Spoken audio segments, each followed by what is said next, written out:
Welcome to the Sauer Academy. Today with the standing position, the most important, the most difficult position. And I have brought you an expert in the field here. Okay, then we'll get started and see what Colin does in the standing position and what his key focus points are and maybe also what his little secrets are. Let's see, maybe he has a little secret that he can reveal to you, but I can already tell you now. The biggest secret is the simplest, and that is training. Training, that is the biggest secret. So let's see what Colin's conspicuous features are to be seen. Like this. Colin, you may take your position.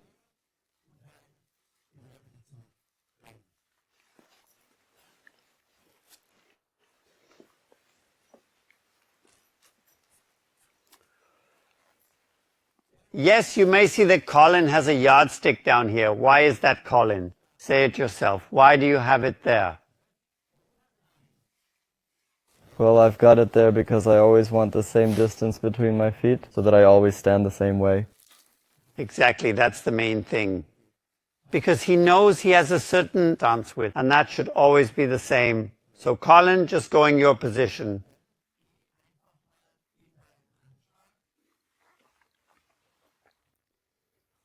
And what I want to show you now, what I want to show you on Colin is the standing position. We are going through everything. We go through the position from bottom to top. And then we will discuss the individual points. For this, I'll take the start of a waveform here. The stative is actually the most important aid for a standing athlete. And that is for this reason, so that the athlete can put down the rifle very comfortably without upwards or downwards movements. So he only has to take the rifle over to the side. You probably know this. You see it with every athlete, whether air rifle or small bore, that we work with such a stative, it makes things much easier, especially when we are on a shooting range on which we have no platforms, no parapet, and we are shooting away from the ground, which is actually internationally a common practice. Let's take a look at the foot position below. Colin has a foot width, one stance width, which is slightly above his shoulder width. On average, you can say, position your feet about shoulder width. So let's see how the position, left foot, right foot, can be seen from behind. Using the meter stick, you can see very clearly that the rear leg, the rear foot, is slightly further back than the front one. Colin, why is that the case with you? Why is the right foot, so the rear foot, further behind the left?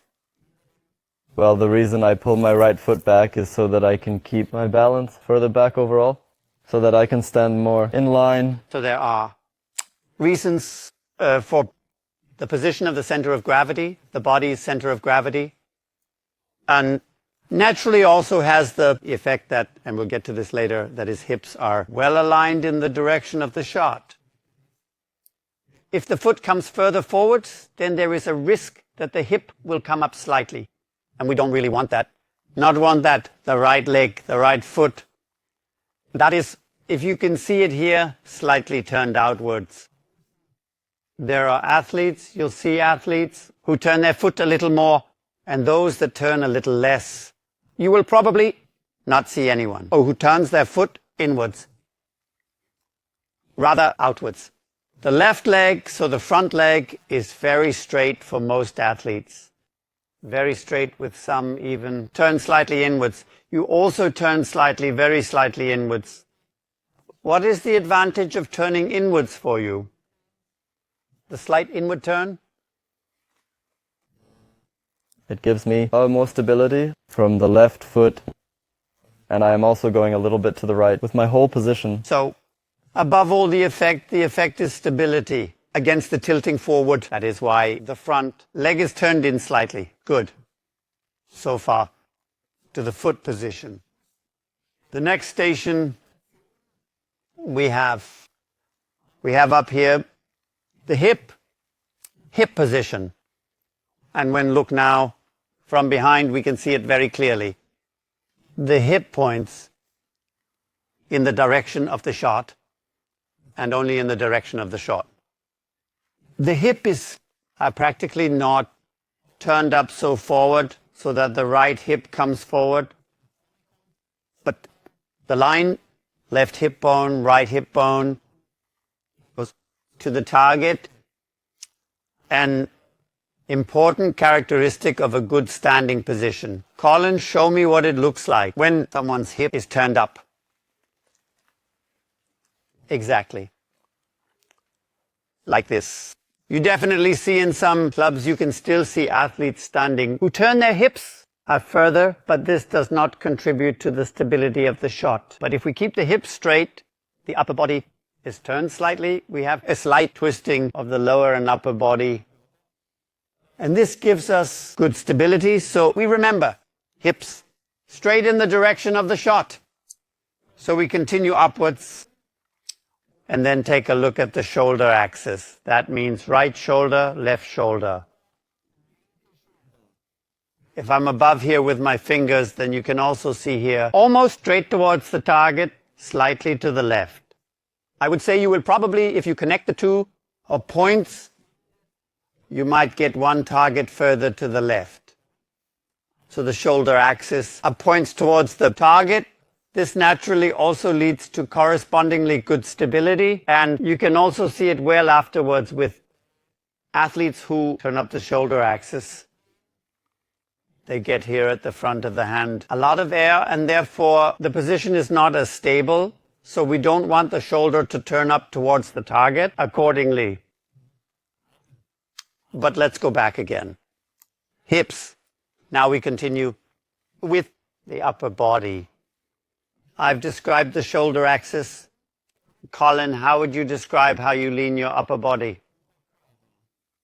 In which direction do you lean your upper body? So when I pick up my rifle, I'm still relatively straight with my upper body. Then I have my rifle. I get into a slight turn.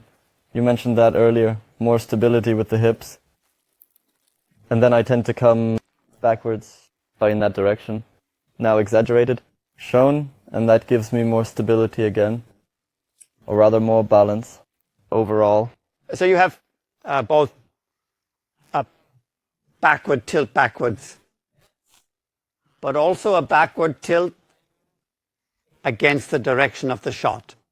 So there is a backward tilt of the upper body diagonally backwards, and this backward tilt goes up to a very, very easy for the athletes, reproducible point just so far, and then it's fine.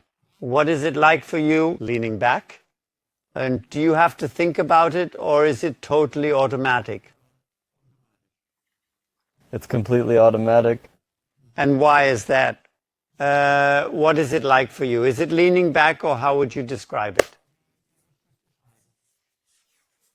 Leaning is a good description. It's like leaning against a soft wall, or you can lean a little against it, which provides stability without falling over backwards. Okay, so you can see the back tilt very, very well from behind. There are some athletes, especially female athletes, who have a further stronger back tilt towards me and also against the direction of the target. Of course, this is also due to the somewhat greater mobility of the girls, and which then, of course, also puts a little more strain on the spine. So this backward tilt should not be too strong. With Colin, it looks very, very good now with this position, and he will have no problems in the lumbar spine. Okay? Then we go one step further. Let's take a look from the side here. Starting with the support arm. Colin, where are you supporting your left elbow on? Yes, that's very easy for me. I just rest it right on the hip bone. But of course there are also athletes who are putting their elbow pretty far in. So belly up, then the gun comes even closer to the body. If the supporting elbow is too far into the belly, well, what happens to the rifle then? If the rifle is too close, then I'll scramble my shoulder or my upper chest with the grip. And that's not Yes, allowed, we are not of allowed to course. do that. That is, if the elbow is too much turned towards the stomach, then the whole rifle tilts. The whole position tilts to the left. Shooters then often produces more bad left-footed shots than we would like. The reason for this is often that the elbow is placed too far to the stomach. Okay, we've set the elbow. You can see that Colin has a flat hand position in order to grip his hand rest. He has turned it slightly. He could also straight up. Exactly. Now he shows it like this. So this is also a very common hand position, that the fingers in the front are over the hand rest at the front and thus actually grasp it quite loosely. This hand position is even more neutral. Make it a little more neutral again. So it's completely neutral both to the left and to the right. The position of the supporting arm is actually very vertical and then continues into the hand. So you will certainly get on quite well with a hand position like this at the beginning because it is very neutral. You have to tell us now why you turned it in. Well, I turn it in for the first reason, so that the rifle is slightly tilts and that it comes more to me. And if I shoot too long with a straight hand, it's somehow uncomfortable for me. I can't shoot that long, so I prefer to shoot that way. You also have to make sure you don't turn it in too far. What happens if you turn it in too far? Well, as you can see here, the wrist stretches and will go down or lean over more from shot to shot. More and more to the left, more and more to the left. So the positions are more dangerous. That's why I actually recommend the straighter position, especially for young people who are still developing. Position neutral. That's why I would rather recommend a position where the wrist is straight. And if you want to have certain shifts in the center of gravity so that the center of gravity is more towards the shooter, then you can easily turn in here. But with Colin, he also really mustn't turn in too far.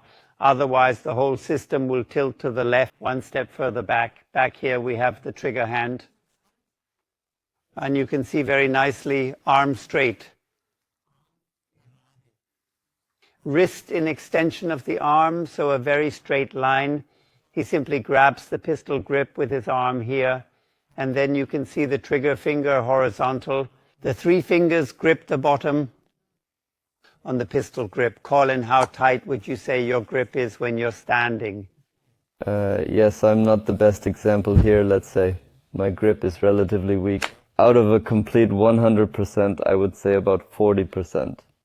So starting from a 100%, grip strength, what you can produce at all. So 100%, while the maximum grip strength you can generate would be around 40%.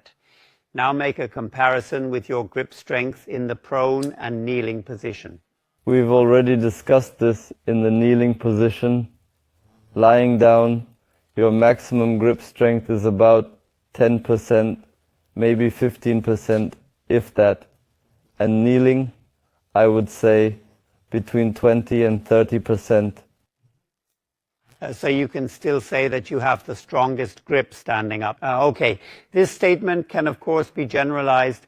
That means that you grip in standing position of all three positions is the strongest. And that's an important thing. Why do you grip the hardest in the standing position? Well, because the standing grip is the most unstable. And what other advantages does the firm grip have for you, especially when pulling the trigger? It's more consistent. The shot or the bounce doesn't go so far away. More stability? And that's actually the point, that we have more stability when shooting and the gun doesn't bounce so far. In other words, if our grip is too soft, then the shots are a few tenths worse than they could actually be if we had a firmer grip. What does it look like for you? In stressful situations, for example, in the final, what do you do with your grip strength then? Rather increase or decrease it? It tends to increase. Definitely. Clearly. Sure. So under stress, grip it more firmly, especially in the standing position, in the final, in situations where things really get going. We put the gun in a bit more and grip a bit tighter, and then we have things better under control. Okay, good. And then, now we're further back. Insert the rifle. Colin, where would you say you insert the butt plate? and then afterwards in comparison to the other two positions? Well, in standing position, we have this shelf here. I place it relatively centrally in front of the biceps muscle and between the shoulder, so that there's nothing really in between that could interfere, I say. And for me, it brings me the most stability here. Some people put it even further in or further out, but I wouldn't recommend that now. I would also put it relatively in the middle and between the two. In other words, between the shoulder and biceps, compared to prone and kneeling, a further out, further in, or the same? Definitely not the same. Kneeling and prone position are used at the top here. So you start closer to the neck? So much closer to my neck, more or less on my shoulder. So it's quite clear that the rifle is used further out when standing. Many young athletes who come from the air rifle sector use their small bore rifle too far inside and then turn their upper body too much. Yeah, the first thing they have to get used to when shooting small bore is to put the rifle further out. With the small bore rifle, we have the special feature compared to the air rifle that we have a hook. And the recoil is, of course, perpendicular. The recoil is, of course, better absorbed by the body when viewed perpendicular to the insertion position than when we insert further inwards and then have an oblique force component in the body. So it's better to insert further out because then the recoil goes straight into the body. That is actually the background to the whole thing, that we insert further to the outside because we can then have the recoil straight into the body. Then let's go a bit further up. Let's see what Colin does with his head.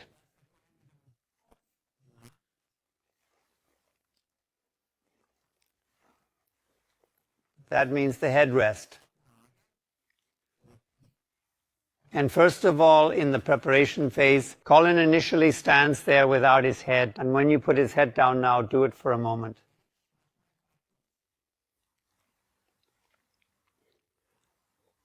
Then, of course, it should be a short, soft movement that causes little movement, because if we make large movements with our head here, then we destroy the balance that we have previously achieved. So soft movements, when you put your head down, you can see it quite well from behind. A small nodding movement that then no longer changes the body's center of gravity. And if someone brings too much movement into it with their head, they will destroy their balance accordingly. It is also crucial that this head movement is straight forwards, not sideways forwards. Because if it goes sideways forwards, the result would be that the balance is destroyed again. In other words, a pure forward nodding movement when you put your head down. Quite a crucial point when shooting standing up. Simply because otherwise we destroy our previously achieved balance again. Of course, as you can see quite well with Colin, the head must not go down too low. And that's why he has, of course, already built a little tower here in the standing position so that the sighting line is further up and he doesn't have to crawl down with his head. Of course, different sighting line elevations are necessary from person to person, from position to position. Colin has 3 different ones, one for each position. Due to his size, he now has a fairly high sighting line when standing. Well, so far, to the external conditions. We will go into more detail on what he does when inserting in the preliminary estimate, how he prepares his shot. Colin will tell us a bit more about that. I'm going to put the stative back here so that you can just put it down after you've been in the firing position for a while now.